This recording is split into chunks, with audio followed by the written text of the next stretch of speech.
नमस्कार मित्रांनो, माझं नाव श्रेयस श्रीकांत परब. मित्रांनो, आजच्या व्हिडिओमध्ये आपण परिणामी जर का आपण बघितलं तर या व्हिडिओमध्ये आपण जे काय टॉपिक डिस्कस करणार आहोत तो पहिला टॉपिक असा आपण डिस्कस करूया याच्यामध्ये की सेक्टोरियल डायव्हर्सिफिकेशन म्हणजे काय, त्याच्यानंतरला आपल्याला रिस्क ॲपिटाईट का महत्त्वाची असते, त्याच्यानंतरला आपण जर बघितलं तर मार्केट कशा प्रकारे त्याच्यामध्ये ट्रेंड असतात ते ओळखण्याचा प्रयत्न करणार आहोत. तत्पूर्वी जर का तुम्ही माझ्या चॅनलवरती नवीन असाल तर माझ्या श्रुतिका इन्व्हेस्टमेंट या यूट्यूब चॅनलला सबस्क्राईब करा, नोटिफिकेशन आयकॉनला प्रेस करा, जेणेकरून असेच माहितीपूर्वक व्हिडिओ तुम्हाला इथे पाहायला मिळते. ठीक आहे, तर आजच्या व्हिडिओमध्ये हे आपण टॉपिक चांगल्या प्रकारे समजून घेऊ आणि चांगल्या प्रकारे तुम्हाला समजवण्याचा सुद्धा मी इथे प्रयत्न करणार आहे. मित्रांनो, सर्वात महत्त्वाचा प्रश्न जो आहे की मार्केटमध्ये आपण जेव्हा आपण इन्व्हेस्टमेंट करतो त्यावेळेला सेक्टोरियल डायव्हर्सिफिकेशन का महत्त्वाचं आहे. तर मित्रांनो, तुम्हाला हे लक्षात घेणं गरजेचं आहे की मार्केटमध्ये जे काही सेक्टर्स आहेत ते सेक्टर्स प्रत्येक वेळी परफॉर्मन्स दाखवतात असं नाही. तुम्हाला प्रत्येक सेक्टर वाईज तुम्हाला तिथे तुमचं सेक्टर हे सायकल वाईज इथे चालत असतं. ते सायकल बिझनेस पर्टिक्युलर त्या सेक्टरचं सायकल संपलं तर ते एक सायकल संपल्याच्या नंतरला पर्टिक्युलर सेक्टर्स आपल्याला इथे साईडवेज किंवा डाऊन ट्रेंडमध्ये कन्वर्ट होताना इथे दिसून येतं. तर त्यावेळेला पर्टिक्युलर त्या सेक्टर वाईज तुम्हाला तिथे सेक्टर कशाप्रकारे त्याचा ट्रेंड आहे, त्याच्यानंतर त्याची जी चालण्याची दिशा आहे ती तुम्हाला तिथे समजून घेण्याचं आहे. दिशा म्हणजे त्याचा ट्रेंड. आता तो ट्रेंड कसा ओळखायचा ते पण मी तुम्हाला पुढच्या याच्यामध्ये सांगणार आहे, तर त्यामुळे तो समजून घ्या. तर तुम्हाला ते समजायचं आहे की ज्या काही सेक्टर्समध्ये तुम्ही इन्व्हेस्टमेंट करणार आहात ते सेक्टर्स कशाप्रकारे येणाऱ्या काळामध्ये परफॉर्म करणार आहे, त्याच्यानंतरला त्याच्यामध्ये गव्हर्नमेंटचं जे डिसिजन मेकिंग असणार आहे ते कशाप्रकारे त्याला सपोर्ट करू शकतं, त्याच्यानंतर त्या सेक्टरमधल्या ज्या कंपन्या आहेत त्या कंपन्या कशाप्रकारे परफॉर्म करू शकतात येणाऱ्या काळामध्ये, आणि पर्टिक्युलर त्या सेक्टरमध्ये अशी काही अपॉर्च्युनिटी निर्माण होणार आहे का येणाऱ्या काळामध्ये हे पण तुम्हाला तिथे तपासून घ्यायचं आहे. तर सेक्टर ॲनालिसिस करण्याच्या अगोदर तुम्हाला सेक्टर कशाप्रकारे परफॉर्म होतं हे तुम्हाला समजून घेणं आहे. त्याचा ट्रेंड कसा ओळखायचा हे तुम्हाला मी सांगतो. बघा, मार्केटमध्ये जर तुम्ही इथे अभ्यास करत असाल तर मार्केटमध्ये अभ्यास करताना तुम्हाला मार्केटमध्ये 3 ट्रेंड इथे दिसून येतात. पर्टिक्युलर पहिला जो ट्रेंड आहे तो अप ट्रेंड आपण इथे समजला, दुसरा ट्रेंड जो आहे तो आपल्याला डाऊन ट्रेंड दिसतो, आणि तिसरा जो ट्रेंड असतो तो साईडवेज असतो, म्हणजे एका रेंजमध्ये तो परफॉर्मन्स दाखवत असतो. आता डाऊन ट्रेंड आणि अप ट्रेंड हे तर सगळ्यांनाच माहिती आहे. तर साईडवेज का होतं? बघा, एखाद्या वेळेला आपल्या लाईफमध्ये सुद्धा जेव्हा आपण असं काही काम करतो तर सडनली आपल्याला एखाद्या वेळेला आपल्याला लाईफमध्ये जर असे काही आपल्याला ऑपॉर्च्युनिटीज मिळाल्या तर सडनली आपण एक नव्या लेवलवरती जात असतो, आणि एखाद्या वेळेला आपल्याला तिथे आपल्या आयुष्यामध्ये असा काही प्रसंग निर्माण झाला ज्या वेळेला आपल्याला तिथे थोडासा दुःखद संवाद किंवा दुःखात अशी घटना आपल्या आयुष्यामध्ये घडली, तर त्यावेळेला आपल्याला तिथे आपला जो ट्रेंड आहे तो डाऊन ट्रेंडमध्ये जाताना दिसतो. कारण हे प्रत्येकाच्या आयुष्यामध्ये घडत असतं, प्रत्येक माणसाच्या आयुष्यामध्ये घडणारी गोष्ट आहे. तर त्याचप्रमाणे मार्केटमध्ये सुद्धा ही गोष्ट घडते, आणि स्टॉक मार्केट हे आपल्या ह्युमन लाईफची आपण काय करू शकतो, हे करू शकतो, म्हणजे काय दोघांचं कंपॅरिझन करू शकतो. सेम आहे जसं मार्केटमध्ये सिच्युएशन असते सेम आपल्या लाईफशी त्याला कंपेअर करू शकतो.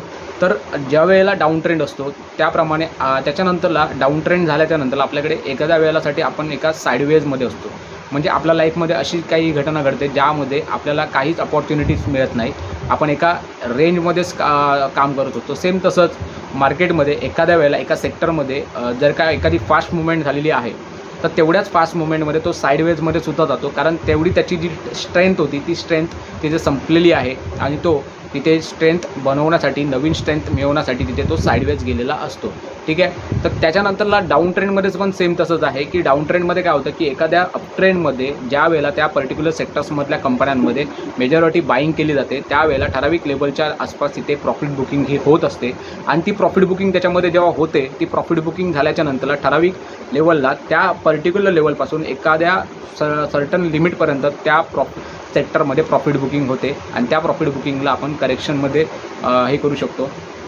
आणि एखाद्या वेळेला जर काही त्याच्यामध्ये गव्हर्नमेंटचं डिसिजन आपल्याला त्या सेक्टरसाठी जर काही प्रॉफिटेबल नसेल तर त्यावेळेला त्या सेक्टरमध्ये आपल्याला मेजॉरिटी डाऊन ट्रेंडमध्ये सुद्धा जाताना ते सेक्टर दिसून येतं. तर त्यासाठी तुम्हाला पर्टिक्युलर सेक्टर्स आणि त्याच्यानंतरला गव्हर्नमेंटचे काही डिसिजन्स असतात त्या रिगार्डिंग तुम्हाला तिथे अभ्यास करणं गरजेचं आहे. येणाऱ्या काळामध्ये त्या सेक्टरसाठी अशा काही गव्हर्नमेंटच्या नोटिफिकेशन्स निघणार आहेत का, त्याच्यानंतरला त्या पर्टिक्युलर डिसिजन्सचा त्या पर्टिक्युलर सेक्टरला काही फायदा होणार आहे का, त्याच्यानंतरला पर्टिक्युलर त्या सेक्टरमधल्या ज्या कंपन्या आहेत त्या कंपन्यांची एकमेकांची कंपॅरिझन करून तुम्हाला त्या कंपन्यांचा परफॉर्मन्स तुम्हाला चेक करावा लागणार. तर या सगळ्या गोष्टीची माहिती तुम्हाला घेऊन पर्टिक्युलर त्या सेक्टरला ॲनालिसिस करून त्या सेक्टरमधल्या एखाद्या कुठल्या चांगल्या कंपनीमध्ये तुम्हाला इन्व्हेस्टमेंट करावी लागणार. त्या पर्टिक्युलर सेक्टरमधल्या कंपन्यांचं तंतोतंत तुम्हाला तिथे कंपॅरिझन करून त्या पर्टिक्युलर सेक्टरमधली ती कंपनी तुम्हाला सिलेक्ट करावी लागणार. आणि ती सिलेक्ट केल्याच्या नंतरला त्या सेक्टरमध्ये कशाप्रकारे इन फ्युचरमध्ये काही पर्टिक्युलर त्या बिझनेसवरती काही अफेक्ट होणार नाही आहे का, या गोष्टीचा सुद्धा तुम्हाला तिथे अभ्यास करणं खूप महत्त्वाचं आहे.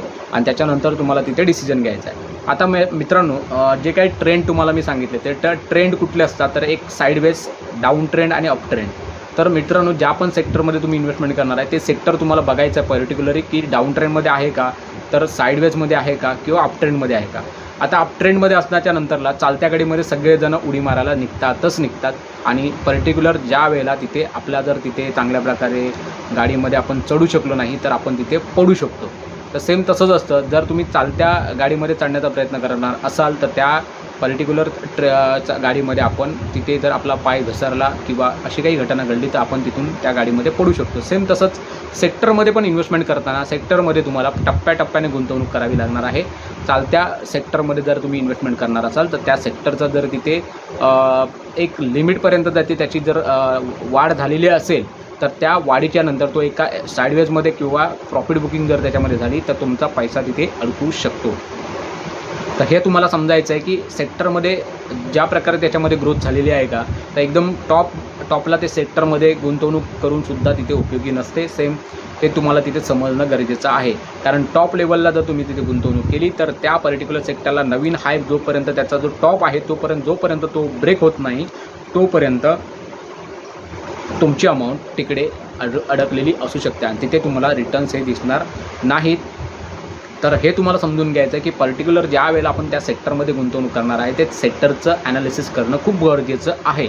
फंडामेंटल ॲनालिसिस बरोबर तुम्हाला तिथे टेक्निकल चार्टसुद्धा त्या पर्टिक्युलर इंडायसेसचा तुम्हाला तिथे चेक करणं गरजेचं आहे. तो चेक केल्याच्या नंतरला तुम्हाला तिथे अभ्यास करताना तुम्हाला त्या सेक्टरमध्ये पर्टिक्युलर त्या इंडायसेसचा चार्ट जेव्हा तुम्ही स्टडी करणार त्यावेळेला तुम्हाला तिथे समजतं की पर्टिक्युलर त्या इंडायसेसचा जो चार्ट आहे तो एकदम बॉटमला आहे का, एकदम टॉपला आहे का, की एका साईडवेज रेंजमध्ये आहे का.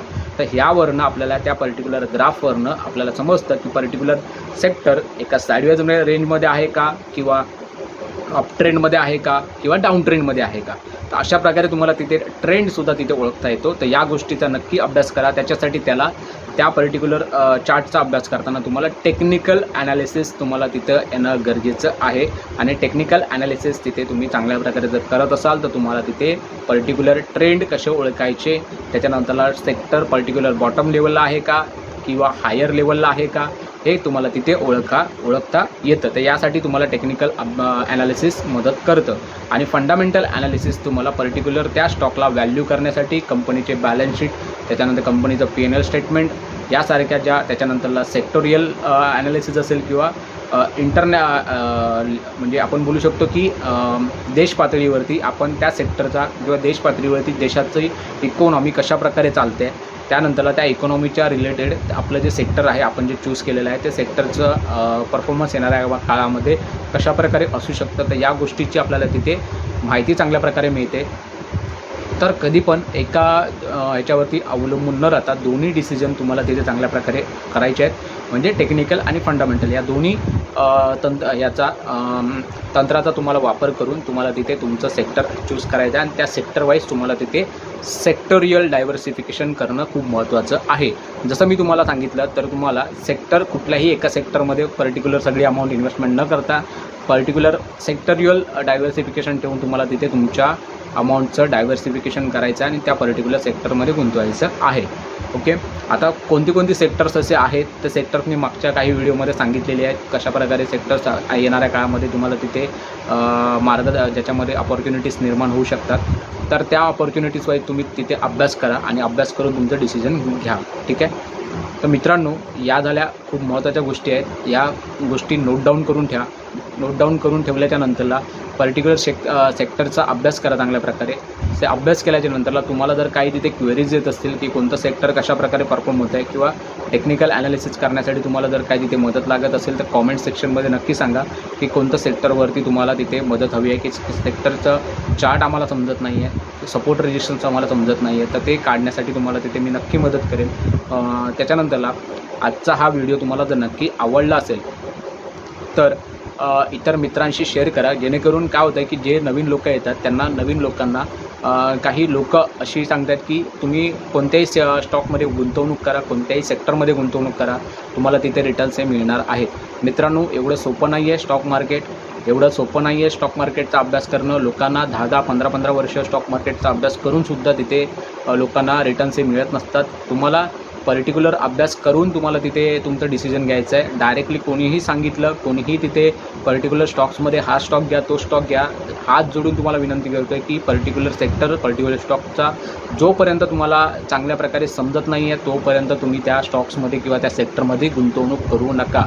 कारण मार्केटमध्ये प्रत्येक तुम्हाला तिथे तुमचा फायदा न करता तुम्हाला नुकसान कसं होईल हे बघणारे लोक आहेत, पण त्याचबरोबर तुम्हाला फायदा करून देणारी पण लोकं आहेत. मी असंही कुठल्याही लोकांना ब्लेम करत नाही आहे, पण तुम्हाला कोणत्याही परिस्थितीमध्ये गुंतवणूक करण्याच्या अगोदर त्या स्टॉकचं, पर्टिक्युलर शेअर्सचं, त्या कंपनीचं, त्याच्यानंतर पर्टिक्युलर सेक्टरचं किती नॉलेज आहे किंवा किती माहिती त्याने तुम्हाला सांगितली, ती माहिती तुम्हाला तिथे समजून घ्यायची आहे आणि त्याच्यानंतरला तिथे गुंतवणूक करायची आहे. डायरेक्टली गुंतवणूक करू नका, ही हात जोडून तुम्हाला नम्र विनंती करतो आहे. कारण मार्केटमध्ये खूप सारे फ्रॉड होत आहेत आणि त्या फ्रॉडला तुम्हाला तिथे बळी व्हायचं नसेल तर तुम्हाला तिथे सगळ्या गोष्टी चांगल्या प्रकारे समजून घेऊन तिथे गुंतवणूक करायची आहे. कोणत्याही आमिषाला बळी न पडता, कोणत्याही अशी भूल दाखवणारी जर स्कीम तुमच्यासमोर येत असेल तर त्या स्कीमला बळी पडू नका. जे काही डिसिप्लिन तुम्ही ठेवणार आहात त्या डिसिप्लिनचा फायदा तिथे करून घ्या. डिसिप्लिन पूर्णपणे, रूल्स अँड रेग्युलेशन स्वतःचे तुम्ही नोट डाऊन करा. तुम्हाला किती अमाऊंट गुंतवायची आहे, कोणत्या सेक्टरमध्ये गुंतवायची आहे, कशाप्रकारे तुम्ही फायनान्शियल प्लॅनिंग करणार आहात, या सगळ्या गोष्टीचं व्यवस्थित पालन करा. नोट डाऊन करून ठेवा डायरीमध्ये. त्या डायरीमध्ये तुम्ही किती अमाऊंट कोणत्या डेटला गुंतवणूक केली आहे, कोणत्या कोणत्या स्टॉक्समध्ये गुंतवणूक केली आहे, त्याचा एक महिन्याचा तुम्ही एक तुमचं एक्सेल बनवू शकता. त्या एक्सेल शीटमध्ये तुम्ही तुमचे जे रेकॉर्ड्स आहेत तिथे मेंटेन ठेवा आणि त्यानुसार तुम्ही तुमचं फायनान्शियल प्लॅनिंग करू शकता. मित्रांनो, खूप महत्त्वाचं आहे. व्हिडिओमध्ये जे सांगितलेली माहिती तर इतर लोकांशी शेअर करायला विसरू नका. आजचा हा पर्टिक्युलर व्हिडिओ तुम्हाला आवडला असेल तर इतर लोकांशी शेअर करा. चॅनलला सबस्क्राईब करायला विसरू नका आणि नोटिफिकेशन आयकॉनला प्रेस करायला विसरू नका. आजचा व्हिडिओ मी इथे संपवतो आहे. आय होप तुम्हाला सगळ्या गोष्टी इथे चांगल्या प्रकारे समजल्या असतील. तर तुमचा सपोर्ट या चॅनलला दाखवा आणि इतर लोकांशी शेअर करायला विसरू नका. व्हिडिओ इथे स्टॉप करतो आहे. जय हिंद, जय महाराष्ट्र, जय शिवराय.